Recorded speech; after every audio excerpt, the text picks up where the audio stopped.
Le Brexit est une abréviation de British Exit, qui signifie la sortie de l'Union européenne. Le 23 juin 2016, un référendum a été organisé par l'ancien Premier ministre David Cameron. À l'issue du vote, 51,9% des Britanniques ont choisi de quitter l'Union européenne. Et ce fut officiellement annoncé en mars 2017 avec le déclenchement de l'article 50 du traité sur l'Union européenne.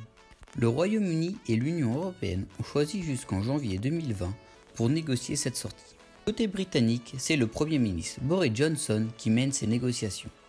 Face à lui se trouvent les 27 autres pays et Michel Barnier, négociateur en chef pour l'Union européenne. Parmi les sujets en négociation, il se trouve la facture de la sortie de l'Union européenne, la libre circulation des personnes, le statut des citoyens européens au Royaume-Uni et celui des Britanniques dans l'Europe, ou encore la frontière entre l'Irlande du Nord et l'Irlande, sans oublier toutes les réglementations et les biens.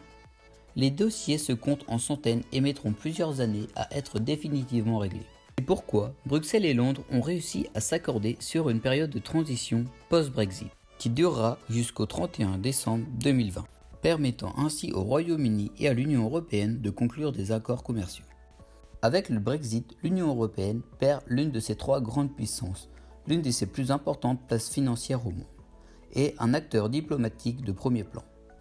Mais le départ de ce pays, souvent peu favorable à l'intégration européenne, peut aussi rassembler les 27 autres pays sur des projets communs.